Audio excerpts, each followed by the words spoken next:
O grande interesse em gêmeos é que existem já 6 relatos de gêmeos discordantes quanto à síndrome da Zika, da malformação relacionada à Zika. Então as mães foram infectadas, nós estamos comprovando isso pela sorologia, e um dos gêmeos nasceu com a síndrome e o outro não. Isso fala a favor de uma causa genética, talvez protegendo um dos gêmeos de ser infectado, ou o contrário, talvez existam genes que aumentem a suscetibilidade para que algumas crianças sejam afetadas e outras não. Nós fazemos parte da Rede Zika de São Paulo, mas nós estamos atrás deles, nós já viajamos pelo Brasil todo para coletar esses gêmeos, né? Esses são de Mococa, a Isadora e a Maísa, e quem fez o contrato foi o Dr. Saulo. 3 são de Recife, um da Bahia, um de Santos e esse de Mococa. Esses gêmeos são todos dizigóticos, né? Ou são de sexo diferente ou são do mesmo sexo, mas são dizigóticos. 2 placentas, 2 gêmeos, como 2 irmãos normais. E tem um caso na Paraíba, Campina Grande, de gêmeas monozigóticas, onde as 2 foram infectadas. As 2 têm a microcefalia. Tá? Isso fala de novo a favor de uma causa genética. Ninguém sabe qual é o risco de que uma mãe que foi infectada pela Zika tenha uma criança com microcefalia ou com outras malformações associadas, né? Porque a gente sabe que cerca de 80% dos casos, as pessoas infectadas são assintomáticas. Então ela pode ter sido infectada, teve uma criança normal e você nunca vai saber. Nós estamos focando a nossa pesquisa nesses gêmeos, porque a gente sabe aí com certeza que a mãe foi infectada, porque um deles foi afetado, né? O que protegeu o outro, né? E nós temos várias hipóteses que a gente vai explorar. Uma das hipóteses é que você teria o que a gente chama de uma placenta não permissiva. Então, o vírus não atravessa a placenta, tá? Atravessa uma e não a outra. Então, alguma coisa está fazendo aquela placenta não permitir que o vírus penetre. Segunda hipótese seria que o vírus penetra, mas não consegue penetrar nos neurônios, nas células nervosas. Então, só consegue penetrar naquele que foi afetado e no outro não, né? Terceira hipótese, ele penetra nos neurônios, mas ele não consegue destruir os neurônios, né? E como é que a gente vai tentar descobrir ou responder essa questão? Existem pelo menos 15 genes já conhecidos que dão microcefalia. Que isso não tem nada a ver com Zika, tá? São formas hereditárias de microcefalia. E uma das coisas que a gente quer ver é se o vírus altera algum desses genes, aumenta a expressão de algum desses genes e por isso você teria microcefalia. E se isso for verdade, dependendo dos genes que o bebê tem, talvez um tenha genes que são suscetíveis e o outro não, tá? Então, para tirar essas hipóteses todas a limpo, nós vamos fazer uma série de estudos. Nós estamos coletando DNA desses bebês para fazer o estudo dos genes, que a gente fala do exoma, e nós estamos gerando no laboratório neurônios também desses bebês, tá? Do bebê normal e do bebê afetado, e vamos infectar com vírus e ver como é que o vírus se comporta num em relação ao outro, tá? Então a gente espera que com isso a gente possa talvez ter algumas respostas importantes. Uma das dúvidas que a gente tem é quanto que o vírus afeta a visão, tá? Então aqui a gente vai ver se realmente na lesão que houve, se houve alteração de visão ou não. Nós trabalhamos com sistema visual há muitos anos e com adultos e com crianças. Começamos, na verdade, com bebês. E nós começamos com 2 testes que achamos que poderiam ser aplicados a essa situação de avaliação das crianças expostas ao vírus da Zika. Quer dizer, vocês vão usar os resultados que vocês já têm de crianças, protocolo? isso, de crianças saudáveis, para comparar com as crianças que foram expostas ao vírus da Zika. Nós queremos examinar todas as crianças expostas, porque a nossa hipótese é de que a infecção viral possa ter gradações. Então, a microcefalia seria uma gradação máxima dessa infecção viral, mas nós podemos ter gradações mais leves e como nós temos instrumentos de avaliação muito sensíveis, controlados e que nós estudamos há muitos e muitos anos, nesse sentido nós vamos fazer testes de visão de cores,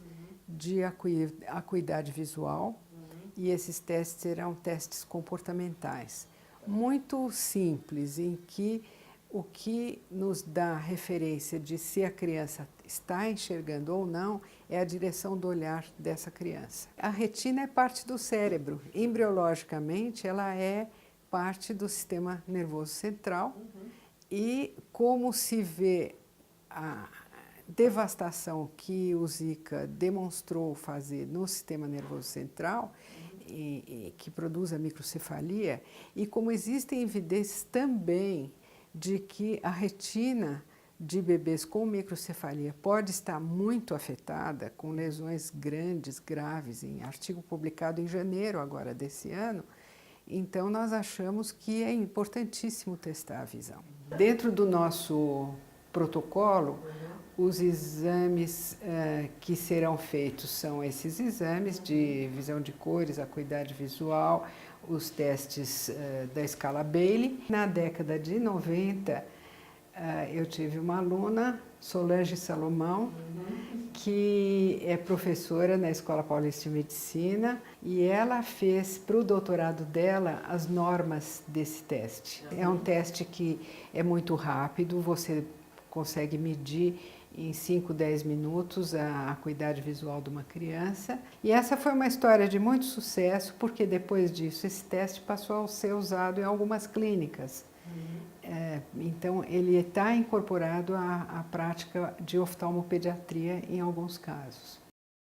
O Núcleo de Divulgação Científica acompanhou 2 pares de gêmeos nos testes, aqui no Instituto de Psicologia da USP.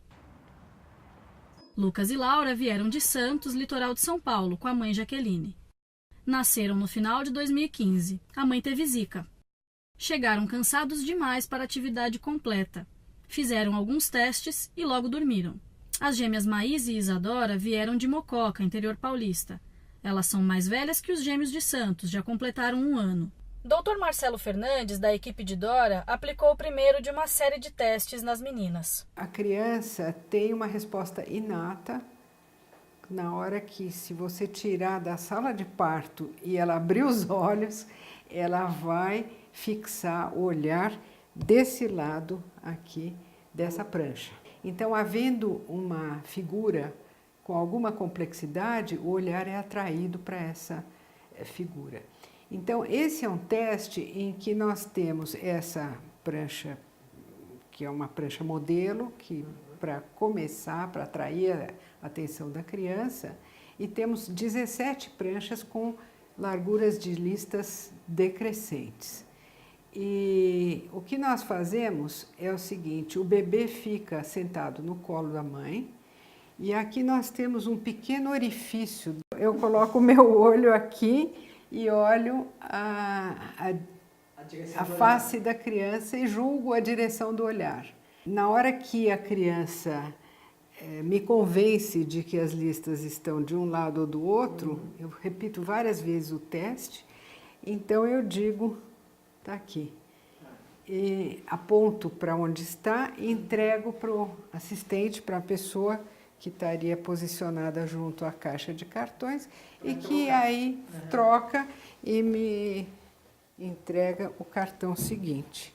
Na verdade, o teste, então, vai começar com um cartão adequado para a faixa etária e vai testar uns 4, 5, 6 cartões correspondentes a essa faixa etária. O detalhe desse teste, porque ele custa caro, é que é super bem calibrado, de tal forma que a média do branco com o preto dessas listas seja exatamente a luminância desse cinza do fundo.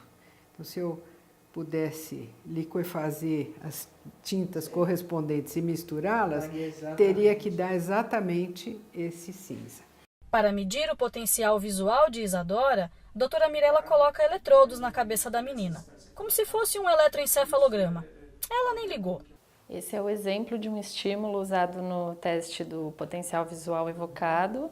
Ele é realizado principalmente em bebês, porque é possível fazer uma estimativa de acuidade visual. Essas listras pretas e brancas vão piscando e elas diminuem de tamanho. Esse resultado, que é registrado através de eletrodos, é muito importante, porque com isso é possível fazer uma estimativa da acuidade visual.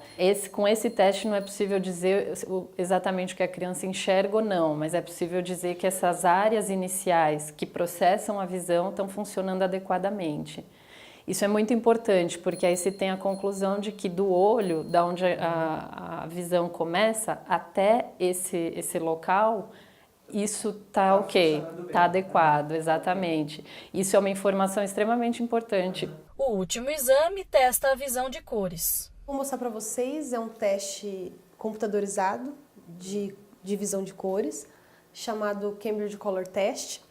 E essa letra C, ao longo do teste, ela vai modificando de cor, e o indivíduo tem que indicar para o sistema, através de um controle remoto, o posicionamento dessa letra C. A abertura da letra C está para baixo, o indivíduo aperta o direcionamento correspondente ao controle. Conforme o teste vai caminhando, essa letra C vai ficando cada vez mais parecida com a cor do fundo. Essa é a ideia do teste, fazer com que nós detectamos um limiar de discriminação em que o indivíduo consiga detectar o estímulo comparado a esse fundo. E essa é a versão do adulto. Na versão de criança, isso é um outro estímulo. Ao invés de uma letra C, é um quadrado colorido que aparece do lado direito ou do lado esquerdo da tela.